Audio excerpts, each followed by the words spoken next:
এই মৃত্যু জিনিসটা যদি না থাকতো, পরকালে বিচার যদি না থাকতো, এই দুনিয়ায় অন্যায় অত্যাচারে সহ্য করা মানুষগুলা ন্যায় বিচার কখনো পেত না। যারা দাপটের কারণে ন্যায় বিচার পায় নাই, টাকা পয়সার কারণে ন্যায় বিচার পায় নাই, তারা আজীবন অন্যায়ের মধ্যেই ডুবে থাকতো, ন্যায় বিচার কখনো পাওয়ার সুযোগ থাকতো না। রব্বুল আলামিন বলে, দুনিয়ায় যেমন তেমন বান্দা, তুমি শুধু ঈমানটা নিয়ে নেক আমলের ভান্ডার নিয়ে হাসরের ময়দানে আসো, আমি রব তোমার পক্ষে ন্যায় বিচার করে দিব। সে হাসরের ময়দানে কারো দাপট চলবে না। আনাল মালিক, আনাল খালিক, আনাস সামাদ, আমি আল্লাহ। সেই দিন আমার রাজত্ব চলবে, আর কারো রাজত্ব চলবে না পৃথিবী দুনিয়াবাসী। সেই দিন আমি রব মজলুমের পক্ষ হয়ে জালিমের কঠিন বিচার করে দেখাবো। বলেন সুবহানাল্লাহ। সেদিন হবে মজলুমের জন্য ঈদের দিন, যখন রব মজলুমের পক্ষ হয়ে জালিমের বিপক্ষে বিচার করবেন।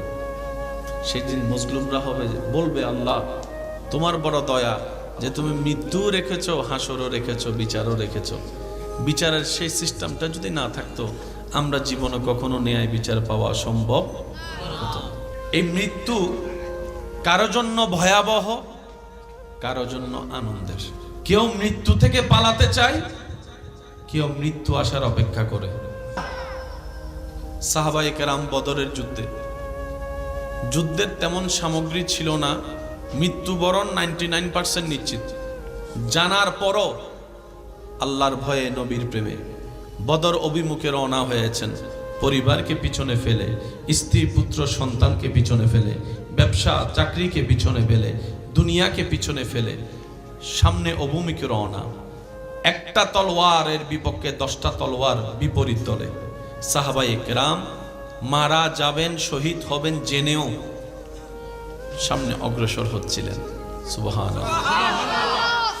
এমন একটা দৃশ্যপট এই পৃথিবী দেখেছে ভাইয়েরা, এমন দৃশ্যপট ইসলামের যেটা দেখিয়েছে পৃথিবীর ইতিহাসে দ্বিতীয় তেমন কোন নজির আর কোথাও নাই। বলেন সুবহানাল্লাহ। সাহাবায়ে কেরাম হাসি খুশিয়ে জান দিয়েছেন। বলি সুবহানাল্লাহ। সাহাবায়ে কেরাম হাসি খুশিয়ে জান দিয়েছেন। জিজ্ঞেস করা হলো, আপনাদের কি মৃত্যুর কোনো ভয় নেই? সাহাবায়ে কেরাম বলে, মৃত্যু তো একদিন আছে, ভয় পাইলেও আছে, না পাইলেও আছে। যদি মৃত্যুটা হয়, যেমন আমরা যদি আমাদের ভাষায় বলি, মৃত্যু তো যে কোনো সময় হতে পারে, যে কোনো পরিবেশে। মৃত্যুটা যদি এমন হয়, আপনার শরীরটা থাকবে মসজিদে, কপালটা থাকবে সিজদায়। আপনার শরীরটা থাকবে মসজিদে, কপাল থাকবে সিজদায়, জবানে থাকবে সুবহানা রাব্বিয়াল আলা, রবের প্রশংসা। এদিকে আপনার দেহ থেকে প্রাণটা চলে গেল, বের হয়ে গেল। যে কোনো মানুষ তার সেই মৃত্যুকে নিয়ে অহংকার করবে, গর্ব করবে। দেখো কি সৌভাগ্যবান ব্যক্তি, আল্লাহর ঘরের ভিতরে আল্লাহর দরবারে মাথা ঝুঁকিয়ে আল্লাহর জিকির করতে করতে আল্লাহর প্রেমে প্রাণ উৎসর্গ করে দিয়েছে। সুবহানাল্লাহ। সাহাবায়ে কেরাম বলে, মৃত্যু তো একদিন আছে, এনিহাও হবে। মৃত্যুটা যদি ইসলামের জন্য হয়, মৃত্যুটা যদি নবীর আদেশ মেনে নবীর প্রেম সাগরে ডুব দিয়ে হয়, মৃত্যুটা যদি আমার রবের ভয় অন্তরে রেখে রবের জন্য হয়, কি না সৌভাগ্য আমাদের। কারণ তোমরা দেখছো আমরা পৃথিবী থেকে বিদায় নিচ্ছি, এটা আমাদের দুঃখের বিষয় নয়। তোমাদের নজর পৃথিবীর দিকে, তাই চলে যাব বলে তোমরা ব্যথিত হচ্ছ, আর আমাদের নজর তো জান্নাতের দিকে। সুবহানাল্লাহ। আমাদের পিছনে দুনিয়া, মৃত্যুর সেই স্টেশন পার করতে পারলেই রবের দয়া, জান্নাত। সুবহানাল্লাহ। সাময়িক সময়ের এই বিদায় তো একদিন নিতেই হবে। চিরস্থায়ী জীবন, জান্নাত সামনে অপেক্ষা করছে। মনে রাখবেন ভাইয়েরা, পাপী মানুষের যখন মৃত্যু হয়, মৃত্যুর সময় হয়, এমন কিছু ভয়ানক পরিস্থিতি তৈরি হয়, সারা জীবনের কষ্ট এক পাল্লায় রাখলে মরণের 1 সেকেন্ডের কষ্ট যদি অন্য পাল্লায় রাখা হয়, ওই 1 সেকেন্ডের কষ্টের বরাবর কোনো কষ্টই মনে হবে না। মৃত্যুর ভয়ানক কষ্ট কল্পনারও বাইরে, চিন্তারও বাইরে, অনুভবেরও বাইরে। আগুনে পোড়া মানুষকে আপনি দূর থেকে দেখে আফসোস করতে পারবেন, কিন্তু তার ব্যথাটা আপনি অনুভব করতে পারবেন না। যে জ্বলে সে বুঝে, যার যায় যার হারায় সেই বুঝে। আর দূর থেকে যারা আমরা আছি, আমরা অনুভব করার সেই ক্যাপাসিটি আমাদের, আমরা শুধু আফসোস করতে পারি। আর একজন নেককার যখন দুনিয়া থেকে বিদায় নেওয়ার সময় হয়, ওই দিনেই হচ্ছে সেই ব্যক্তির জন্য মহা ঈদের দিন। একজন নেককার আল্লাহর প্রিয় বান্দা যখন দুনিয়া থেকে বিদায় নেওয়ার সময় হয়, ওই সময়টা এত চমৎকার হয়। যারা সরাসরি মানুষ মৃত্যুবরণ করতে দেখেছেন, এরকম অনেক মানুষ আছে না এখানে,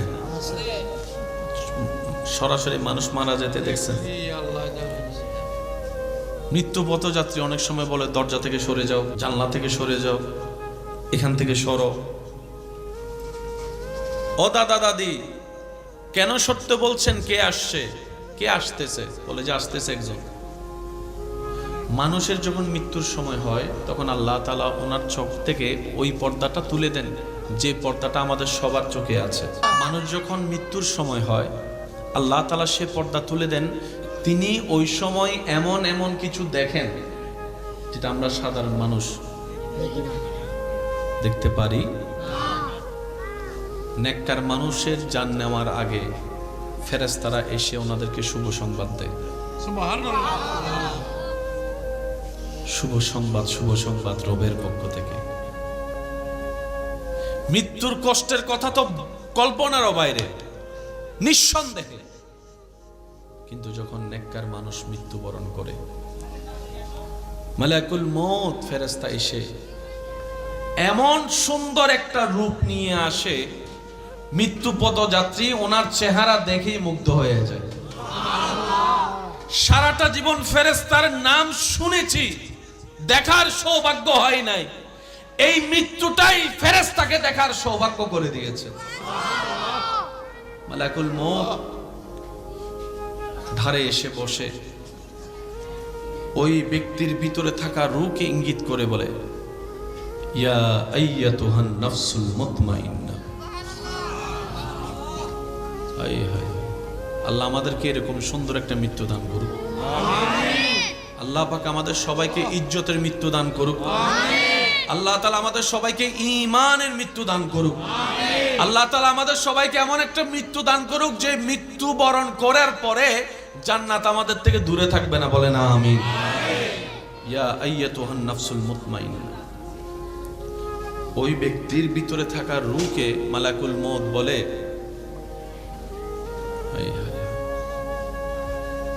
আল্লাহর হুকুমে তুমি এসেছো, এই জেলখানায় অনেকদিন বন্দী ছিলা,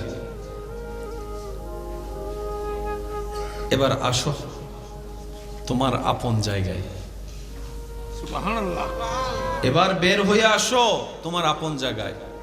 তো ভিতরের রূহটা তো জানে তার কোন দিকে পথ চলা। এবার ভিতরে রূহ জিজ্ঞেস করে, কোথায় যাব? মালাকুল মউত বলে, ইরজি ইলা রাব্বিকা। যে প্রভুর হুকুমে এসেছো সেই প্রভুর দরবারে ফিরে চলো। রাদিয়াতাম মারদিয়া। মন খারাপ করে বের হইও না, খুশি হয়ে বের হও, আনন্দ নিয়ে বের হও। সুবহানাল্লাহ বলবেন না? সুখের সাথে বের হও, শান্তি নিয়ে বের হও। কারণ দুনিয়ার জেলখানা তোমার জন্য আজকে থেকে বন্ধ ঘোষণা করা হয়েছে। তাজরি মিন তাহতিহাল আনহার ওয়ালা জান্নাত আল্লাহ তোমার জন্য প্রস্তুত করে রেখেছেন। আপনারা হয়তো আমার সাথে একমত হবেন, কিছু কিছু মানুষ মারা যাওয়ার পরে চেহারাটা এমন সুন্দর হয়, দেখছেন আপনারা কখনো?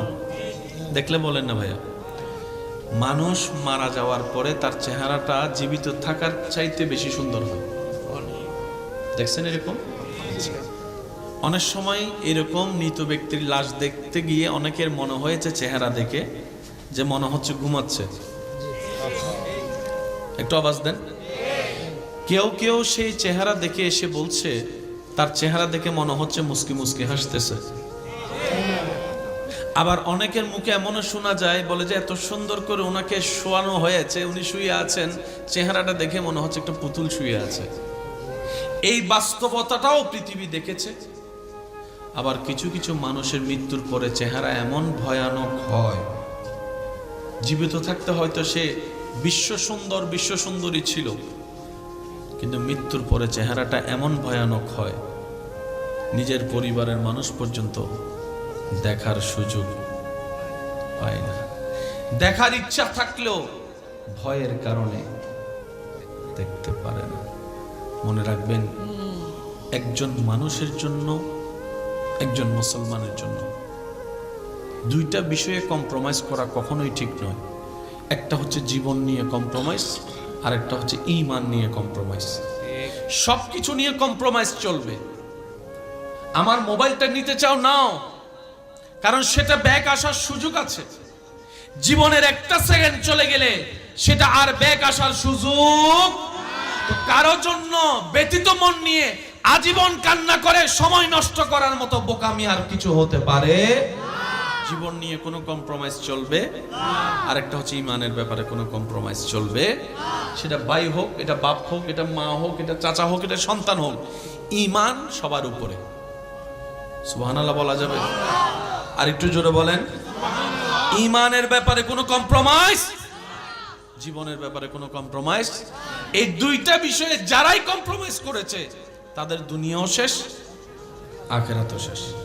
আল্লাহ তাআলা আমাদেরকে একটু বুঝার তৌফিক দান করুন। আমিন। এই মৃত্যুর সম্মুখীন একদিন সবাইকে তো হতে হবে। মানুষ বলতো যে না, এখন টাইম আসছে চলে যাওয়ার।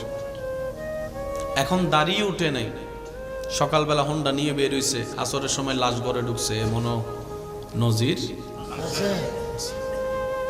মনে রাখবেন, যত অশ্লীলতা বেড়ে যাবে, যত জুলুম বেড়ে যাবে, যত পাপাচার বেড়ে যাবে, যত সুদ বেড়ে যাবে, যত ঘুষ বেড়ে যাবে, যত মা বাবার নাফরমানি বেড়ে যাবে, যত বেয়াদবি বেড়ে যাবে, এমন এমন কিছু সিচুয়েশন হবে যেটা কল্পনার বাইরে হয়ে যাবে।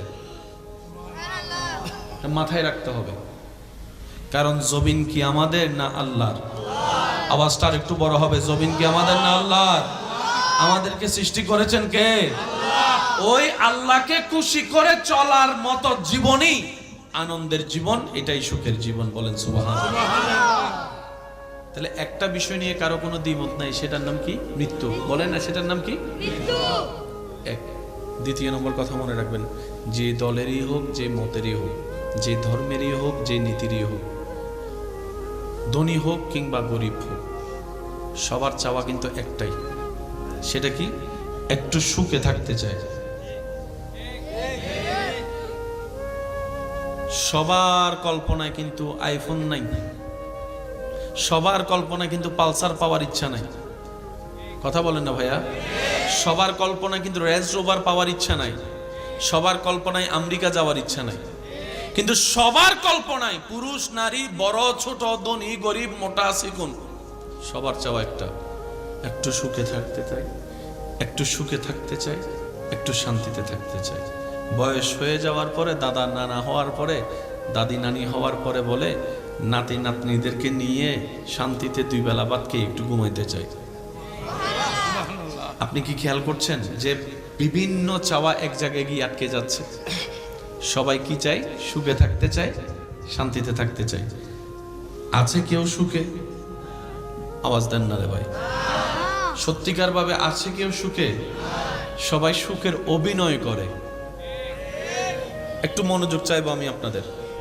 সবাই সুখের অভিনয় করে। কারণ ওই যে ফর্মালিটি, আপনি যদি দৈনিক 100 জন মানুষকে কেমন আছেন প্রশ্নটা করেন, সবারই কমন উত্তর পাবেন, ভালো আছে। সবাই উত্তরে কি বলে? আসলে কি ভালো আছে? আমি শুনি নাই আওয়াজটা। আসলে কি ভালো আছে? আসলে কি ভালো আছে? আসলে কি অন্তর থেকে খুশিতে আছে? আসলে কি সংসার জীবনে সুখে আছে? আসলে কি ব্যবসার জীবনে সুখে আছে? আসলে কি টেনশন ছাড়া আছে? আজকাল তো ছোট বাচ্চা জন্ম নিল, গালে হাত দিয়ে ঘুমায়। ছোট বাচ্চাও জন্ম নিলে দেখবেন যে গালে হাত দিয়ে ঘুমায়, তার হাতে যেন গালে গিয়ে প্রমাণ করে দেয় টেনশনের দুনিয়ায় এসে আমি চলেই আসছি। সবাই সুখে থাকতে চায়, সবাই শান্তিতে বাঁচতে চায়, দাবি সবাই করে, খুঁজেও সবাই। আছে কয়জন? প্রশ্ন যখন আপনি ছুটবেন, চতুর্দিক থেকে চুপ ঘুরিয়ে যখন নিজেকে আয়নার সামনে দাঁড় করাবেন, আপনার মনেই আপনাকে বলবে তোর বাড়ি আছে কিন্তু তোর সুখ নাই, তোর গাড়ি আছে কিন্তু তোর শান্তি নাই, তোর স্ত্রী আছে, স্বামী আছে, কিন্তু তোর ভিতরে প্রশান্তি নাই, তোর সম্পদ আছে কিন্তু তোর খাওয়ার আছে অভাব নাই, কিন্তু তোর ভিতরে শান্তি নাই। এই শান্তিটা আসে কোত্থেকে? উত্তর সবার একটাই, আল্লাহর দরবার থেকেই আসে। প্রশ্নটা এবার রব্বুল আলামিনের দরবারে করেন, ইয়া রব, একটু সুখে থাকতে চাই, একটু শান্তিতে থাকতে চাই, আমাকে একটু দয়া করুন, ব্যবস্থা করে দিন। রব্বুল আলামিনের ফরমান, আমি আল্লাহ সুখ বানিয়েছি তো তোদের জন্য, আমি শান্তি বানিয়েছি তোদের জন্য, নে না তোরা নে। এবার বান্দা বলে, আল্লাহ নেওয়ার জন্যই তো হাত বাড়িয়েছি, ভিক্ষার হাত। রব বলে যে ঠিক আছে তোদের জন্য বানিয়েছি, কিন্তু আমি সুখের মতো নিয়ামত, শান্তির মতো দৌলত যাকে তাকে দিব না। যে আমার শর্ত পালন করবে আমি আল্লাহ তাকে শান্তি দিব, যে আমার শর্ত পূরণ করবে আমি আল্লাহ তাকে সুখে রাখবো। আল্লাহ শর্তটা বলো না, আমি পূরণ করার চেষ্টা করব। রব্বুল আলামিন বলে, হুয়াল্লাযী আনজালাস সাকিনাতা ফি কুলুবিল মুমিনিন, আমি আল্লাহ এই সুখ শান্তি যার তাকে দেব না, যারা মুমিন হবে শান্তি সুখ তাদের জন্য।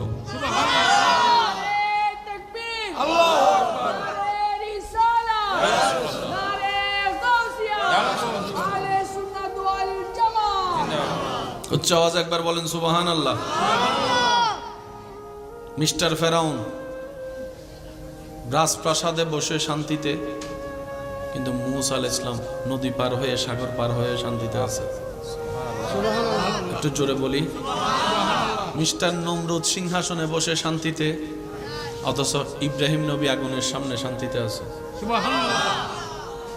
মিস্টার ইয়াজিদ রাজপ্রাসাদে শান্তিতে, আর ইমাম হোসেন কারবালার ময়দানে শান্তিতে আছে। আমাকে একটু বুঝাই দিবেন, একজন মানুষ কতটুক নিশ্চিন্ত থাকলে, একজন মানুষ কতটুক রিল্যাক্স থাকলে হাজার তীরের মাঝখানে তৃষ্ণার্ত বুক নিয়ে, ক্ষুধার্ত পেট নিয়ে নামাজে দাঁড়াতে পারে? আর একটু জোরে বলবেন না? ইমাম হোসেন কারবালায় নামাজে দাঁড়াইছে কি দাঁড়ায় নাই? দাঁড়ানোটা পড়ে, ইচ্ছা জেগেছে আগে। কতটুক শান্তিতে থাকলে নামাজে দাঁড়াতে পারে? সন্তানের কাঁধে বাবার লাশ মেনে নেওয়া যায়, যে বাবার বয়স হয়েছে, আমি তো ছোট, বাবা বয়সে বড়, কিন্তু বাবার কাঁধে সন্তানের লাশ, এটা যারা বাবা হয়েছেন তারা বুঝতে পারবেন আমার কথার শব্দের ভাটটা। বাবার কোলে সন্তানের লাশ, এর সাথে ভয়ানক দৃশ্য হতে পারে না। বড় বড় শক্তিশালী ব্যক্তিরা পর্যন্ত স্ট্রোক করে মারা যায়, এটা মেনে নেওয়ার বিষয় নয়। কিন্তু ইমাম আলী মাকাম ইমাম হুসাইন কেমন সুখে আছেন, কেমন শান্তিতে থাকলে সন্তানের রক্তাক্ত দেহ দেখার পরেও নামাজে দাঁড়াইয়েছেন। বুক তৃষ্ণায় ফেটে যাচ্ছে, নামাজে দাঁড়ানোর কথা বলে নাই। কতটুক ভিতরে শান্তিতে থাকলে এমন করতে পারে একজন মানুষ? ইমাম আলী মাকামের দরবারে প্রশ্ন রাখুন, অন্তরকে চুপ খুলে, উত্তর আসবে আপনার কাছে। টেনশন তাদের হয় যাদের নিজের সম্পদ হয়, সুবহানাল্লাহ। টেনশন তাদের হয় যাদের নিজের সম্পত্তি হারানোর ভয় হয়। আমি হুসাইনের নিজের বলতে তো কিছুই নাই, আমার সন্তান আমার আল্লাহর জন্য, আমার পরিবার আমার আল্লাহর জন্য, আমি হুসাইনের সকাল বিকাল সন্ধ্যা রাত আমার রবের জন্য, আমি হুসাইনের হায়াত রবের জন্য, আমার মওতটাও রবের জন্য, আমি হুসাইন আমার সমস্ত কিছু আমার রবের নামে কোরবানি করে দিয়েছি, রবের নামে কোরবানি করে দিয়েছি। আমি আমার বলতে কিচ্ছুই নাই। রব বলে যে, ও হুসাইন, তুমি সমস্ত কিছু আমার নামে কোরবানি করে দিয়েছো, তুমি আমার প্রেমিক হয়েছো। আর আমি আল্লাহর ওয়াদা, প্রেমিক যে হবে আমার, সে যে পরিস্থিতিতে থাকুক, আমি শান্তিদাতা, তার অন্তরে শান্তির ব্যবস্থা করেই দিব।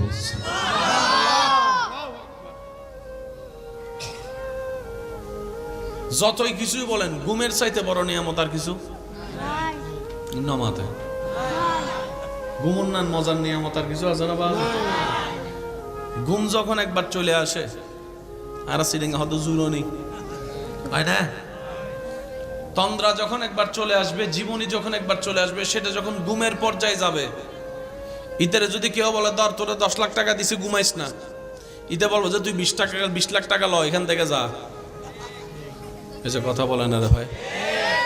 শীতকালে ল্যাপের ভিতরে উষ্ণতা ফেলে সকালে উঠতে ইচ্ছে করে না, তখন যদি বলে যে তোর জন্য একটা ফালসার আনছি, তোর লই যা, ফালসার ঘরে রাখ, তোর লই, এখন ঘুম যাই। ঘুম এমন একটা নিয়ামত, মনে রাখবেন ভাই, ওষুধ খেলে ঘুম হয় না, ওষুধ খেলে ঘুম হয় না। অর্থাৎ ওষুধ খেয়ে যেটা হয় সেটা ন্যাচারাল ঘুম নয়, এটা ওষুধের প্রতিক্রিয়ার ঘুম। সেজন্য ডাক্তাররা বলে বেশি ঘুমের ওষুধ খাওয়া যাবে, বলেন না বেশি ঘুমের ওষুধ খাওয়া যাবে। যে কোনো ফার্মেসিতে গিয়ে জিজ্ঞেস করেন কেউ যদি আপনার কাছে ঘুমের ওষুধ চাই, আপনি কি দিবেন? উনি উত্তর দিবে ডাক্তারের প্রেসক্রিপশন ছাড়া আমি নাফা দিতে পারবো, প্যারাসিটামল দিতে পারবো, ওই সিবিট দিতে পারবো, কিন্তু ভাই আমি ঘুমের ওষুধ দিতে, কারণ এটাকে ড্রাগের সাথে সমতুল্য করা হয়, ড্রাগ মনে করা হয়। ঘুম ওষুধ দিয়ে হয় না, ঘুম আল্লাহর রহমত দিয়ে হয়। সুবহানাল্লাহ, একটু জোরে বলি সুবহানাল্লাহ। হযরত উযাইর আলাইহিস সালাম দিনের পর দিন ঘুমাই গেছেন। সুবহানাল্লাহ বলা যাবে না রে ভাই? আর একটু জোরে বলেন না। ইব্রাহিম নবীকে আগুনে ফেলা হয়েছে, আল্লাহ তাআলা বলে কুলনা ইয়া নারু কুনি বারদান ওয়া সালামান আলা ইব্রাহিম। আগুনের ধর্ম জ্বালিয়ে ফেলা, কিন্তু রবের প্রেমিক যাওয়ার কারণে রবের হুকুমে আগুনটাও শীতল হয়েছে, যতটুক শীতলতা ওনার জন্য কল্যাণের ছিল। বলেন সুবহানাল্লাহ। একটু বোঝার চেষ্টা করবেন, কেন রবের পথে আসতে হবে? নিজে বাঁচার জন্য রবের পথে আসতে হবে। কেন রবের আইন মানতে হবে? নিজে শান্তিতে থাকার জন্য রবের আইন মানতে হবে। কেন নবী মুস্তাফা রহমাতুল্লিল আলামিনের আদর্শে চলতে হবে? নিজের জীবনের সুখের সন্ধান পাওয়ার জন্য, আলোর দেখা পাওয়ার জন্য নবীর সুন্নত পালন করতে হবে। নিজে বাঁচার জন্যই ইসলাম ধর্ম পালন করতে হবে। আমরা তো অনেক সময় মনে করি যে এটা জোর করা হচ্ছে, না ভাই, জোরাজোরি ইসলামে চলে না। ইসলাম প্রেমের ধর্ম, সেজন্য ইসলামের দরজা সবসময় খোলা থাকে। রাতে 3টা বাজেও যদি কেউ কালিমা পড়ে আসতে চায়, আসতে পারবে না? জোরে বলেন, আসতে পারবে না? রাতে 3টা বাজেও যদি কেউ কালিমা পড়ে আসতে চায়, দরজা খোলা আছে। বাঁধা দেওয়ার অধিকার কারো। আসুন একটু বোঝার চেষ্টা করি, কারণ আমাদের লাইফ তো অর্ধেক শেষ, কিছু না সময় বাকি আছে। কার কখন ডাক চলে আসে বলা তো যায়। সবকিছুর মূলে হচ্ছে টার্গেট একটাই, সেটা কি? আল্লাহকে রাজি করা। আল্লাহ কি করা? আমি আপনাদেরকে আসলে ওভাবে বিস্তারিততে যাব না, যেহেতু সময়ের সংক্ষিপ্ততাও আছে, পরিবেশের একটা বিষয় আছে, কথার ওজনের সাথে শ্রোতার দিলের মিলের একটা শব্দ আছে। জি, আশা করি অনেকে বুঝতে পেরেছেন আমার কথাটা। তো সেজন্য কিছু কিছু শব্দ স্কিপ করছি, কিছু কিছু শব্দ মাথার উপর দিয়ে যাওয়াটাই স্বাভাবিক। আল্লাহ আমাদের এই প্রেমটাকে কবুল করুক, বলি আমিন। হয় না? আরো জোরে বলতে হবে আমিন। আর একটু চিৎকার দিয়ে বলেন আমিন। এতটুক কথা কি বুঝে আসছে? বলেন না, এতটুক কথা বুঝে আসছে? আমি সেজন্য কাউকে নামাজ পড়তে বলি না, আমি শুধু এতটুকু বলার চেষ্টা করি, যদি সুখে থাকতে চান নামাজ পড়েন। যদি আপনার এখানে অশান্তি লাগে তাহলে নামাজ পড়েন। সুবহানাল্লাহ বলবেন না? যদি আপনার ক্ষুধা থাকে তারপরে না খাবেন। যদি এখানে শান্তি চান, রবের দরবারে মাথাটা ঝুঁকান।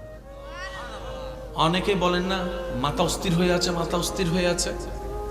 অনেক কিছুই তো করে দেখেছেন, মাথা অস্থির হলে, মন অস্থির হলে।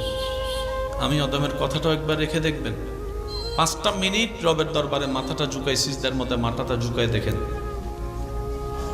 5টা মিনিট আপনি শুধু কোনো কাজ ছাড়া, কোনো কারণ ছাড়া, কোনো কিছু করা ছাড়া শুধু রবের দরবারে মাথাটা আপনি ঝুঁকান, সিজদার মতো করে 5টা মিনিট ঝুঁকান। আপনার দিলে আপনাকে স্বীকার করাতে বাধ্য হবে যে শান্তি রবের দরবারে সিজদা দিয়ে আমি অন্তরে পেয়েছি, এমন শান্তি পৃথিবীর কোথাও আর পাই নাই। বলেন সুবহানাল্লাহ। এটার সাথে বিজ্ঞানের একটা বড় সম্পর্ক, বলেন না, বিজ্ঞানের একটা বড় সম্পর্ক। মনে রাখবেন ভাইরা, আমাদের মেন টার্গেট হচ্ছে রবকে খুশি করা। রবকে কি করা?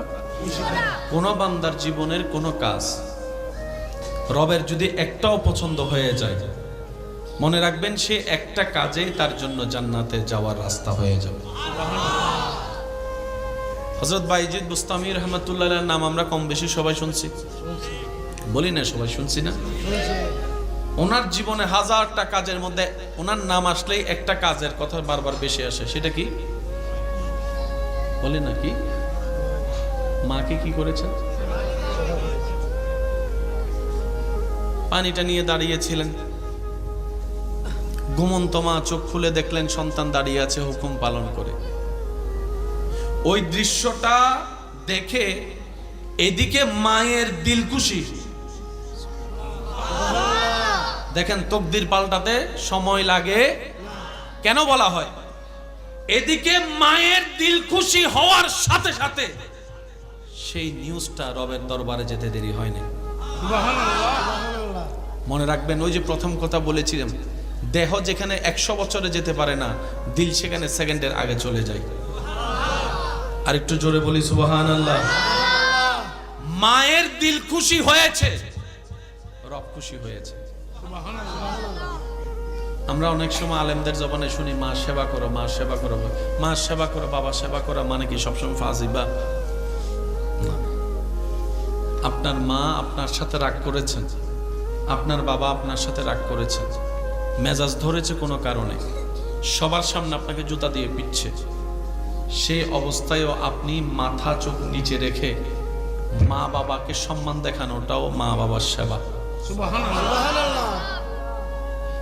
আপনার ইচ্ছা সামনে এসেছে, সেই ইচ্ছা চাওয়াটা মা বাবার ইচ্ছা সম্মানের সাথে বিরোধিতা হয়েছে। মা বাবার মুখে হাসি ফুটানোর জন্য নিজের ইচ্ছাটাকে মাটির নিচে চাপা দেওয়াটাও মা বাবার সেবা। মা বাবার সেবা মানে সবসময় হাত পা চিপা নয়, হাত পা চিপা নয়, হাত পা চিপা। হাজারো ব্যস্ততার ভিতরে মায়ের সাথে 2 মিনিট বসবেন, কোনো কারণ নাই, কোনো কথা নাই, মার পাশে 2 মিনিট বসবেন। মা যদি খাটে বসে থাকে, আপনি নিচে মার পাটা জড়ায় ধরে বসেন। রহমত কিছু আসে সবার কাছে, যেই রহমত আল্লাহ রহমান হয়ে সবাইকে দান করে। বুঝার জন্য বলি, আওয়াজ দিয়ে একটু সহযোগিতা করবেন। রিজিকের মালিক কে? আল্লাহ রিজিক না দিলে কেউ খেতে পারে? কিন্তু দেখেন, নামাজিও রিজিক খায়, বেনামাজিও খায়। যারা ওনাকে মানে ওনারাও খায়, যারা মানে না ওনারাও খায়। আল্লাহ আমরা মানি, আমাদেরকে দাও, ওনাদেরকে দিচ্ছে কেন? রব বলে যে আমার নাম রহমান। এই রহমানের রহমানিয়ত, এটা সৃষ্টির সবার জন্য, সবার জন্য। মানে যারা তাদের জন্য, যারা মানে না তাদের জন্য। কিন্তু আর রহিম ফিল আখিরা, এই রহিমিয়ত আমি কাউকে দিব না, শুধু আমার মুমিন বান্দাদের জন্য আমি আল্লাহ রেখেছি। তাহলে রহমত কিছু আসে, কিছু ভিক্ষা করে নিতে হয়। কথাটা বুঝবেন, কিছু রহমত অটোমেটিক আসবে আপনার কাছে। এই যে আপনি এখন নিঃশ্বাস নিচ্ছেন, এটাও রহমত। এটা আপনাকে চেয়ে নিতে হচ্ছে না, এটা রবের দয়া আপনাকে দিচ্ছেন। দয়ার একটা কোটা আছে, যেটা বান্দা কর্ম দিয়ে, কাজ দিয়ে রবকে খুশি করে, ওই রহমতটা নিতে হয়। রবের রহমত নেওয়ার হাজার মাধ্যমের একটা মাধ্যমের নাম মায়ের অন্তরকে খুশি করা, বাবার অন্তরকে খুশি করা। আমরা সব সময় শুনি মায়ের পায়ের নিচে সন্তানের, একটু সবাই বলি মায়ের পায়ের নিচে সন্তানের। তাহলে বাবা কি বেঁচে যাবে? বাবা কোথায়? বাবা কোথায়? শুনুন, সন্তানের জান্নাত মা, আর সেই জান্নাতে ঢুকার দরজার নামই হচ্ছে বাবা। তাহলে জান্নাতে যদি যেতে চান, মাও লাগবে, বলেন না, মাও লাগবে। ইসলাম কত চমৎকার একটা ধর্ম, কত গোছানো ধর্ম। আফসোস আমাদের জন্য বুঝার মতো বুঝার চেষ্টা কখনো করি। মায়ের কোনো তুলনা আছে? একটু জোরে বলি না, মায়ের কোনো তুলনা আছে? আমি বেশিক্ষণ বিরক্ত করবো না, 5-10 মিনিটে শেষ করে দিচ্ছি, একটু খেয়াল করবেন। ছোট্টবেলায় ফুটবল খেলতে গিয়ে, বিভিন্ন খেলা খেলতে গিয়ে পায়ের গিরা, হাতের গিরা কম বেশি সবারই তো। এই গিরাটা বেশিরভাগ সময়, বেশিরভাগ জায়গায় গ্রাম অঞ্চলে হয়, বসানোর জন্য কিছু স্পেশাল দাদি থাকে। আপনাদের এখানে আসেনি? এটা জগতের দাদি অনারায়ণ আছে না? তাকে আওয়াজ দিয়ে আয় তো নুসিনির বাজ অনারায়ণ আসিন। কিছু জগতের দাদি থাকে, জগতের নানি থাকে, ওনাদের কামই হচ্ছে কার ছেলের কার মেয়ের গিরে উল্টাইছে। রাতে 2টা হইলে 2টা, 3টা হইলে 3টা। দাদি সবসময় ভিক্স নিয়ে প্রস্তুত। যুবকরা আওয়াজ দেন না, ঠিক না? সেই গিরাটা কি ফেটে গিয়েছে নাকি উল্টে গেছে, অর্থাৎ নিজের জায়গা থেকে একটুখানি সরে গেছে। যারা সচক্ষে দেখেছেন কিংবা যাদের হয়েছে তারা আমার কথাটা বুঝতে পারবেন। যখন দাদি ভিক্স লাগে এমনি দরে, তখন তার কাছে অনুভব হয় এটার সাথে মরাবালা। একটু আওয়াজ দেন না রে ভাই, ঠিক না? সামান্য একটু গিরা যদি, হাড্ডি যদি একটু 19-20 হয়, জান বের হয়ে যাওয়ার মতো অবস্থা হয়। যাদের হয়েছে তারা জানে। শুনুন, শরীরে যতগুলো হাড্ডি আছে, বিজ্ঞান জানান দেয় একজন মা সন্তানকে দুনিয়ার আলো দেখানোর জন্য,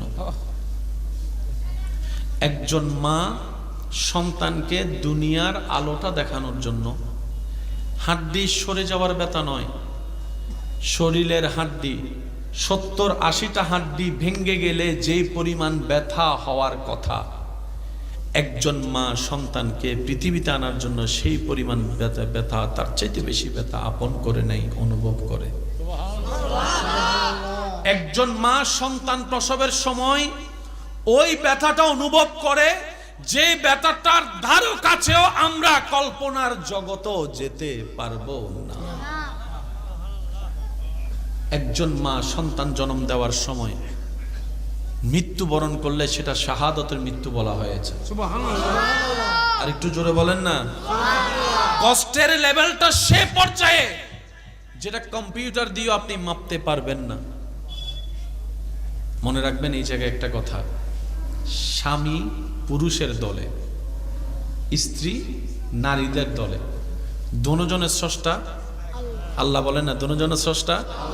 আমরা এই জায়গায় একটু মিসইউজ হয়ে যায়, আমরা এই জায়গায় একটু ভুল বুঝাবুঝির সৃষ্টি হয়। যারা বিবাহিত আছেন আমার কথা খেয়াল করবেন। পুরুষ আল্লাহর একটা সৃষ্টি, নারী আল্লাহর একটা সৃষ্টি, কিন্তু দুটোটার সফটওয়্যার আলাদা। সুবহানাল্লাহ বলবেন। দুটোটার সফটওয়্যার। বেশিরভাগ স্বামী স্ত্রীর ভিতর ঝামেলা হওয়ার কারণ কি? এই সফটওয়্যার আলাদা, যে এই বুঝটা বুঝার চেষ্টা করি না আমরা। মা বোনদের আল্লাহ যে পরিমাণ ধৈর্য দিয়েছেন, সুবহানাল্লাহ বলবেন না? সত্যি কথা বলেন। এমনিতে এখন বললে তো আসবে না। নিজের বউর কথা হইলে সুবহানাল্লাহ আসবে না, নিজের মার কথা হইলে সুবহানাল্লাহ এখন আসবে।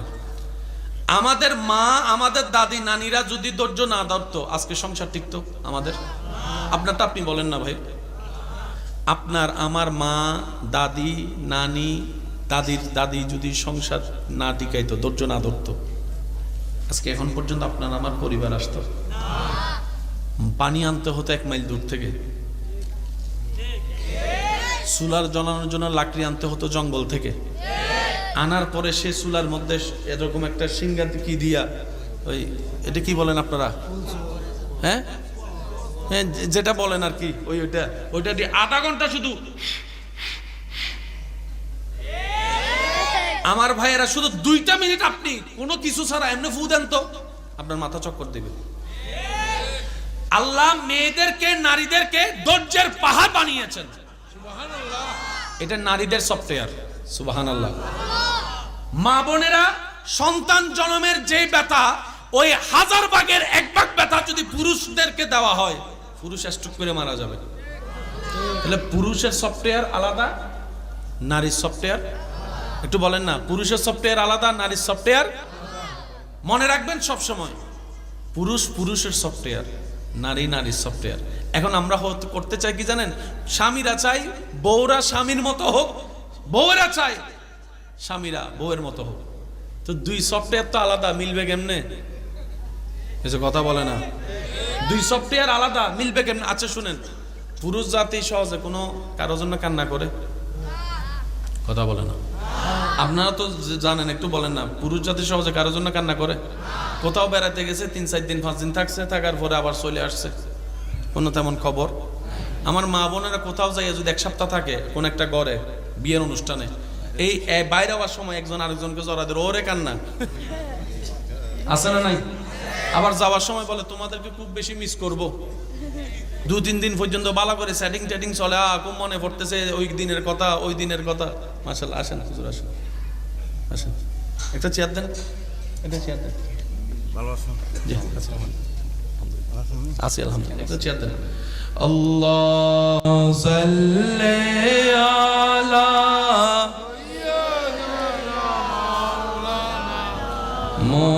মুহাম্মাদ ওয়া আলা আলি সাইয়্যিদিনা। উচ্চ আওয়াজে একবার বলি মারহাবা, আর একটু জোরে বলি মারহাবা। যে কথা বলছিলাম একটু বাস্তবতার সাথে মিললে নিবেন, না মিললে নেওয়ার দরকার নেই।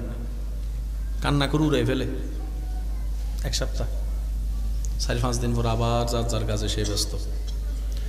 ঘরে মানুষ মারা গেলে কে বেশি কাঁদে? একটু জোরে বলেন না কেন? ছেলে এটা সন্তান না? এই জিনিসটা একটু বুঝতে হবে। পুরুষের মন মাইন্ডসেট সৃষ্টিগতভাবে আলাদা, নারীদের মন মাইন্ডসেট সৃষ্টিগতভাবে। একজন স্ত্রী, একজন মহিলা 100 জন মেহমান যদি ঘরে আসে, একজনেই 100 জনের রান্না করে।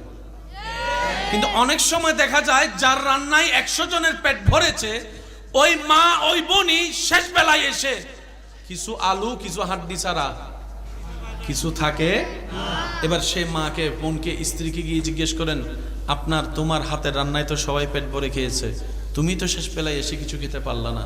তখন উনি বলবে আমার খাওয়া লাগবে না, সবার খাওয়া দেখে আমার মন ভরে গেছে, মন ভরার কারণে আমার পেটের ক্ষুধা চলে গেছে। সুবহানাল্লাহ, একটু বুঝবেন জিনিসটা। আর ছেলেরা, আমি কি বুঝাতে পারছি কথা? আমি তো সেই দলে, বাস্তবতা যেটা সেটা। সারাদিন পরিশ্রম করা আমার বোনের মাথায় যদি ওনার স্বামী একবার মাথায় হাত বুলাই দেয় 2 সেকেন্ড, সারাদিনের কষ্ট 1 সেকেন্ডে ভুলে যাবে। আল্লাহ এটা নারীদের সফটওয়্যারে দিয়েছেন। একটু জোরে বলেন। দ্বিতীয় নম্বর কথা একটু বুঝবেন। সন্তান হওয়ার পরে সন্তানের অভিভাবক মাও আছে, বাপও আছে। এখানে অনেক সন্তানের বাপেরা বসে আছে। বাচ্চা ঘুম থেকে উঠার কোনো টাইম টেবিল আছে? ঘুমারও টাইম টেবিল নেই, ঘুম থেকে উঠারও টাইম টেবিল। বেশিরভাগ বাচ্চাদেরকে দেখবেন দিনভর ঘুমায়। একটু জোরে বলেন না। বেশিরভাগ বাচ্চাদেরকে দিনভর ঘুমায়, রাতভর। তো এই বাচ্চাকে দেখার জন্য কাউকে না কাউকে লাগবে না? বলেন না, কাউকে না কাউকে লাগবে না? সবচাইতে বাচ্চাকে ডিউটি করে কে বেশি, বাবা না মা? আমি শুনি নাই। আমাদের সবচাইতে বেশি ডিউটি কে করছে? বলেন না, কে? মারও তো একটা ঘুমের দরকার, মানুষ তো। একটু ভেবে দেখেন, আমার শ্রদ্ধার করে বলছি, শ্রদ্ধার সাথে বলছি, একটু ভেবে দেখেন। মানুষের পরিপূর্ণ ঘুম হওয়ার পরে যদি ডাকেন, সে আস্তে আস্তে ঘুম থেকে উঠবে। কিন্তু কাঁচা ঘুম যদি ভাঙে,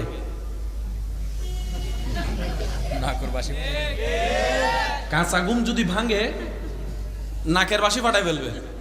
করে দরকার হলে ফাঁসিতে ঝুলবো, তারপরও ঘুম ছাড়া যাবে। এবার ভাবেন, আপনার বেলায় আমার বেলায় সেই রাতে 2টায় 3টায় 10 মিনিট 20 মিনিট ঘুমানোর পর যখন আপনি আমি চিৎকার করে উঠেছিলাম, ওই মা নিজের কাঁচা ঘুমকে কোরবানি দিয়ে এই ঘুমন্ত শরীর, চেহারার শক্তি নিয়ে, চোখ নিয়ে বুকের মধ্যে মাই আগলাই ধরে রেখেছিল, মাই আগলাই ধরে রেখেছিল। সুবহানাল্লাহ। এটা মাদের পক্ষে সম্ভব, বাবাদের পক্ষে তো তেমন সম্ভব না। অনেক বাবারা আছেন দেখবেন, বাচ্চা যদি কান্না করে রুম পাল্টাই ফেলে, এই ইঞ্চি কান্না করতে আসুক করে বই থেকে দেশ। অনেক বাচ্চার বাবারা এমন আছেন, রাত্রে যদি বাচ্চা 2-3 বার কান্না করে, আর এই রুমে থাকবে না, রুম চেঞ্জ। তা আপনি না রুম চেঞ্জ করলেন, বাচ্চার মা রাতে 3টা বাজে যাইও দেখেন শরীরে যখন আর কভার দেয় না, বাচ্চাও ঘুমায় না, শেষ পর্যন্ত বুকের মধ্যে নিয়ে বাচ্চার ঘুম পাড়াতে পারাতে কখন যে উনি ঘুমায় যায় নিজেও বুঝতে পারে না।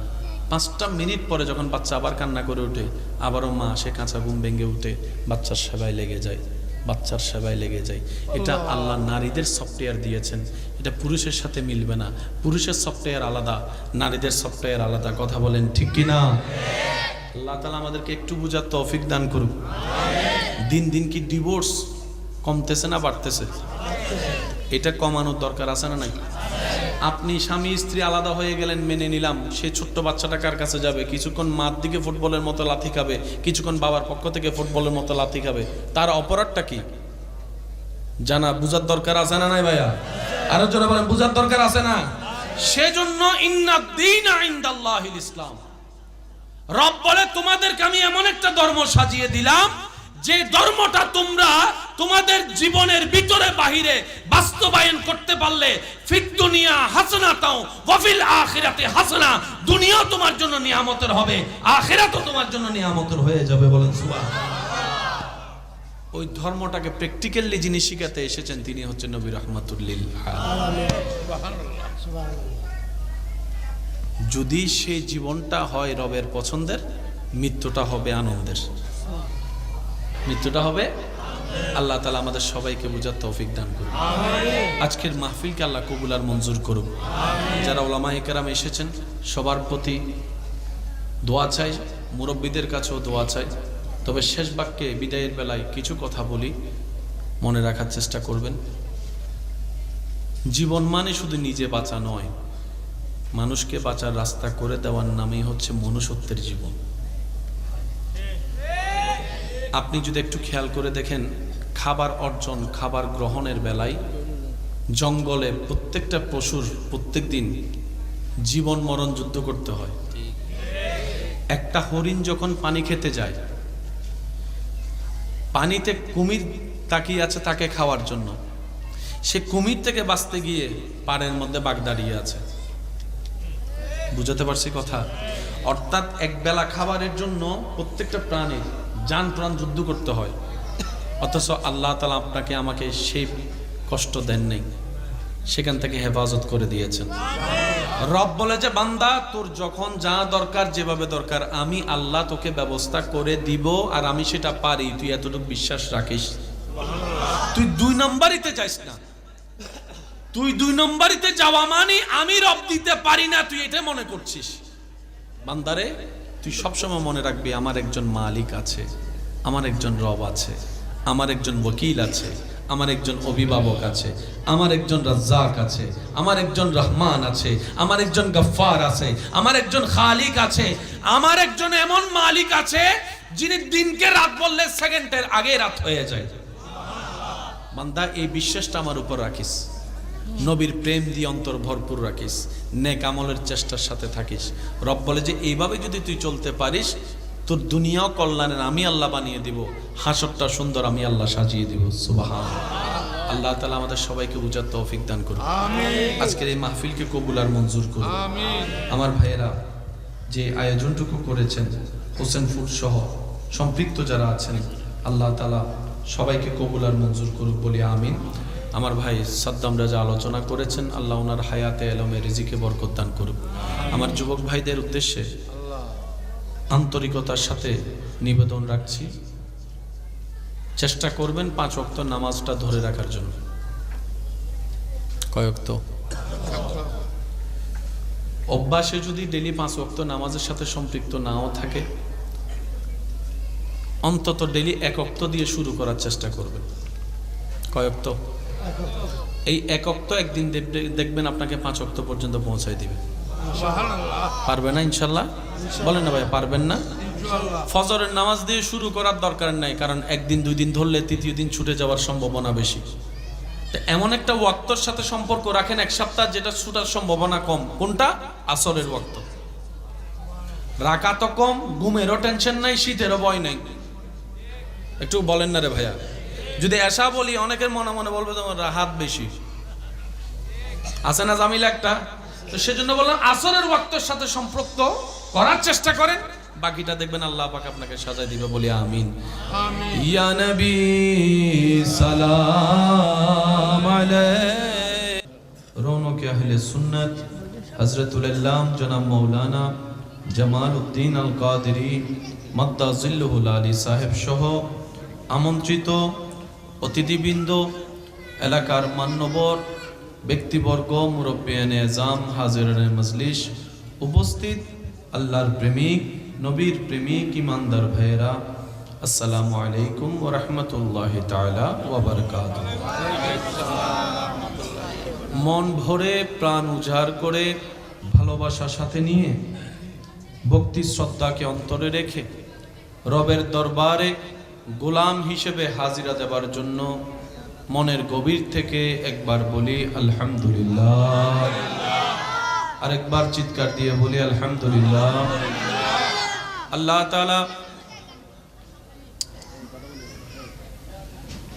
আল্লাহ তাআলা মেহেরবানি করে আমাদের সকলের জীবনের অতীতকালের সমস্ত গুনাহ মাফ করে দিন, বলি আমিন। দয়াল নবীর সদকায় আল্লাহ তাআলা আমাদের মা বাবার গুনাহকে মাফ করে দিন, বলি আমিন। আমাদের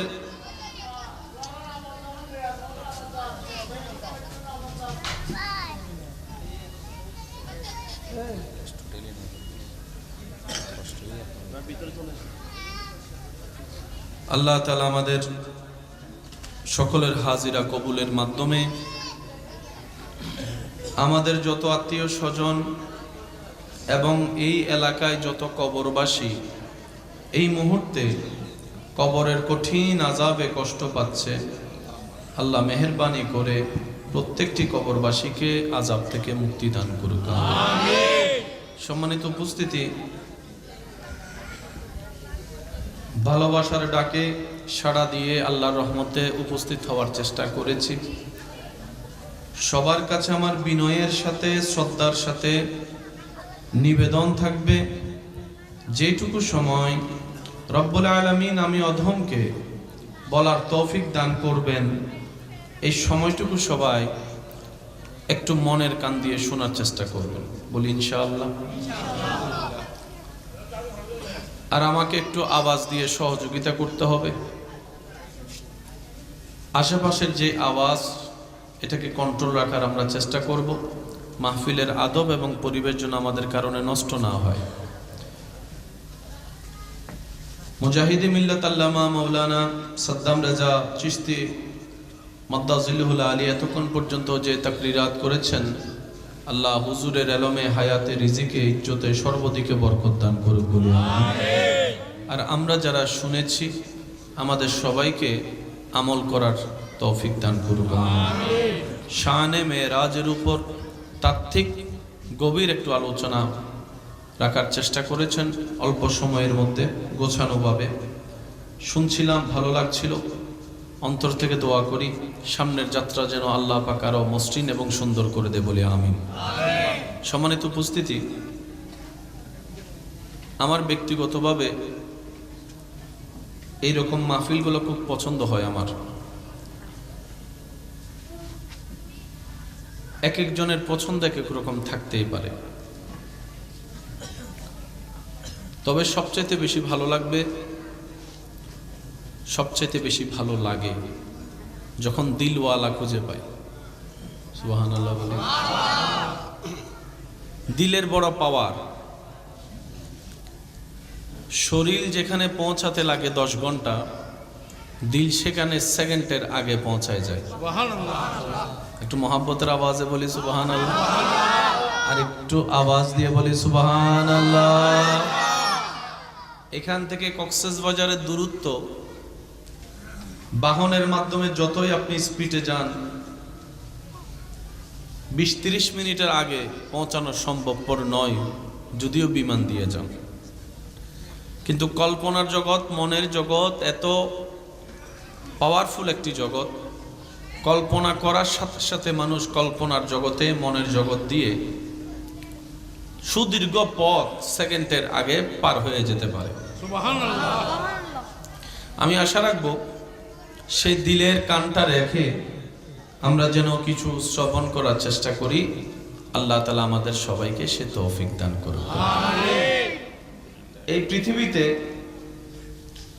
মতানৈক্যের কোনো অভাব নাই, দ্বিমতের কোনো অভাব। জীবনকে যত বুঝতে শিখবেন, এই জীবন তত আপনার জন্য সহজ হয়ে সামনে আসবে। পকেটে রাখা হেডফোন বের করলে জট লেগে যাওয়াটাই স্বাভাবিক।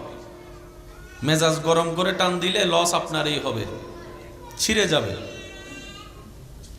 একটু কথা বলেন না, ঠিক কিনা? আমার মা বোন যখন কাঁথা সিলাই, কাঁথার সেই সুতিটা যখন একটা জায়গায় গিট লেগে যায়,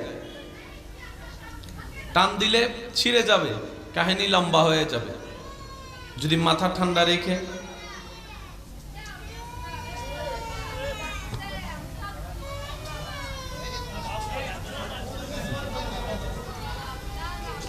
আমাকে পরিবেশ দিলে আমি কথা বলতে পারবো। যতক্ষণ পরিবেশ পাই ইনশাল্লাহ চেষ্টা করব আমি। একবার সবাই দরুদ শরীফ পড়ি, আল্লাহুম্মা সাল্লি আলা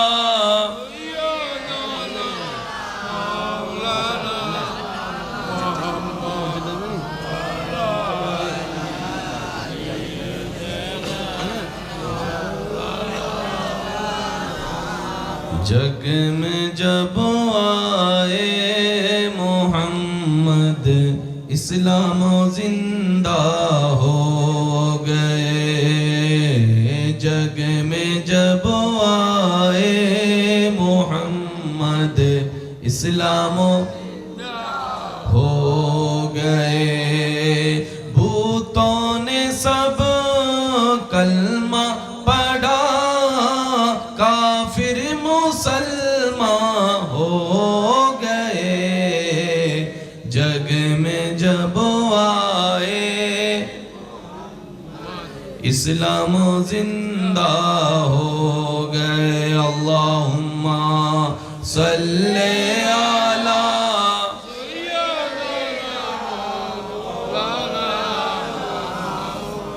वअला आले सय्यदिना মাওলানা। উচ্চ আওয়াজে একবার বলি মারহাবা। একটু সময় স্বল্প, আমরা খুব দ্রুত গতিতে যাব ইনশাআল্লাহ, কিছু বোঝার চেষ্টা করব। এই পৃথিবীতে যতদিন আপনি বেঁচে থাকবেন, মানেন কিংবা না মানেন, তর্ক ছিল, আছে, থাকবে। ঝগড়া ছিল, আছে, থাকবে। বাহিরের মানুষের সাথে ঝগড়া তর্ক তো মেনে নেওয়া যায়। এক মার পেটের 5 ভাই, সে 5 ভাইও তো ঝগড়ায় লেগে আছে, বলেন না ভাইয়া? কেউ কাউকে সহ্য করতে, কেউ কাউকে সহ্য করতে।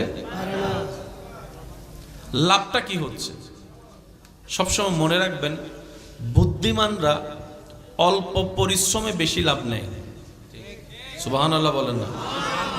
বুদ্ধিমানরা পরিশ্রম অল্প, লাভ নেই বেশি। আর যেখানে নবী রাহমাতুল লিল আলামিনের উম্মতের কথা আসবে, একটু সুবহানাল্লাহ বলবেন না? যেখানে ইমামুল আম্বিয়া নবী রাহমাতুল লিল আলামিনের উম্মতের কথা আসবে, সেখানে লস প্রজেক্ট বলে কোনো শব্দই নাই। লস প্রজেক্ট বলে কোনো শব্দ। এরপরও যদি কেউ আমরা লসে থাকি, বুঝতে হবে সেটা আমাদের ব্যর্থতা। এই জিনিসটাকে ক্লিয়ার হতে হবে। নবীর উম্মত লসে থাকবে তা কখনো হতে পারে? আরে যেই নবীর উম্মত মা বাবার চেহারার দিকে মায়ার নজর 1 সেকেন্ড তাকাইলে 7 লক্ষ টাকা খরচ করে যে হজের সওয়াব পাওয়া যায় না, সেই সওয়াব ঘরের ভিতরে পাওয়া যায়। সেই নবীর উম্মত তো কখনো লসে থাকতে পারে? বলেন না, লসে থাকতে পারে? যেই নবীর উম্মত হাসলে হয়ে যায় সদকায়ে জারিয়ার সওয়াব, কান্না করলে হয়ে যায় গুনাহ মাফ, সেই নবীর উম্মত তো কখনো লস প্রজেক্টে থাকতে পারে? বলেন না, লস প্রজেক্টে থাকতে পারে? যেই নবীর উম্মত রবের দরবারে নামাজের সিজদা কপাল ঝুঁকায় মাটিতে, মাটিটা সেই কপাল মাটিতে না লেগে চলে যায় আরশে আজিমে। আলহামদুলিল্লাহ। সেই নবীর উম্মত কখনো লস প্রজেক্টে থাকতে পারে না। যত লস প্রজেক্ট মনে রাখবেন, সব আমাদের প্ল্যানিং এর ভুল, আমাদের চিন্তার ভুল, আমাদের সিদ্ধান্তের ভুল, আমাদের নিজেদের ভুলের কারণেই নিজেরাই লস প্রজেক্টে থাকি। এক কথায় বলতে গেলে নিজের পায়ে নিজে আমরা কুড়াল মারি। এবার বলেন দোষ কাদের? একটু সবাই বলি ভাইয়া, দোষ কাদের?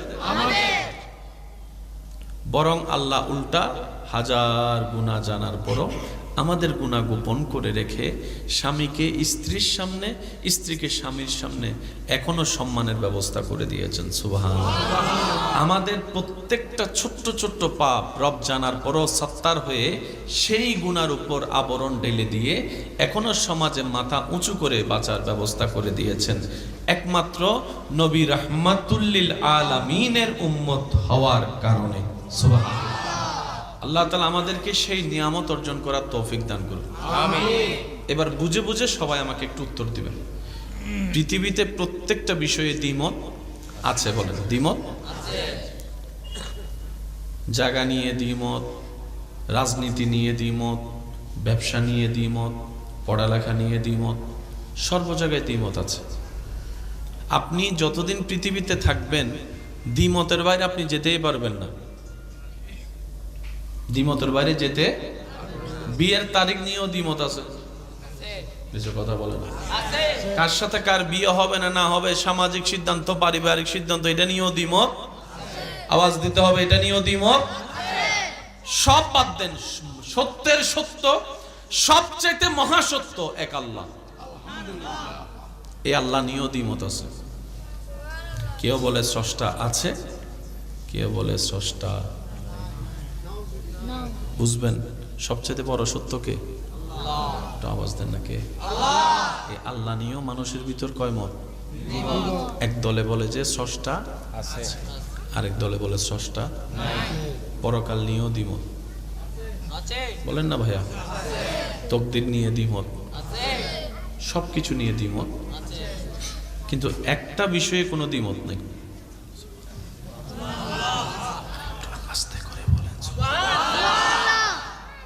যে ধর্মেরই হোক, যে মতেরই হোক, দ্বিমত আছে, দ্বিমত ছিল, দ্বিমত থাকবে, কিন্তু একটা বিষয় নিয়ে কোন দলের, কোন মানুষের, কোন প্রাণীর দ্বিমত নাই, সেটা হচ্ছে একদিন মরতে হবে। সে যে দলেরই হোক, সবাই বলে একদিন, বলেন না, মুসলমানে বলে একদিন মরতে, হিন্দু বৌদ্ধ খ্রিস্টান ভাইয়েরাও বলে একদিন মরতে, আস্তিক নাস্তিক সবাই বলে একদিন মরতে, গরুও বলে একদিন মরতে হবে, বাঘও বলে একদিন। মৃত্যু নিয়ে কারো কোনো দ্বিমত। এই মৃত্যুর শেষ হওয়ার সাথে সাথে আবার দ্বিমত শুরু। কেউ সাদা কাপড়ে বিদায়, কেউ লাল কাপড়ে বিদায়। আমি কি বুঝাতে পারছি কথা আপনাদেরকে? কেউ গেড়ে ফেলে, কেউ পুড়ে ফেলে, কেউ পানিতে ভাসায় দেয়, কেউ পাখিকে খাওয়াই দেয়, কেউ কবর দিয়ে দেয়।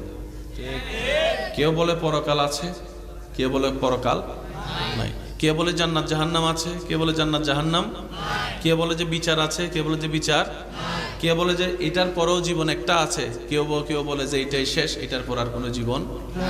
অর্থাৎ মৃত্যুর আগ পর্যন্ত দ্বিমত, মৃত্যুর পরও শুধু একমাত্র মৃত্যু শব্দটায় কারো কোনো দ্বিমত। সুবহানাল্লাহ করে যায় বলেন, আর একটু আস্তে করে বলেন সুবহানাল্লাহ। এই কথাটা মাথায় এক সাইডে বসান। কি মৃত্যু নিয়ে কোনো দ্বিমত? মৃত্যুর আয়াত হাজারবার শুনেছি, সবাই একটু বলি কুল্লু নাফসিন, জোরে বলি কুল্লু নাফসিন। মৃত্যু দিয়ে আল্লাহ খুব ভালো করেছে।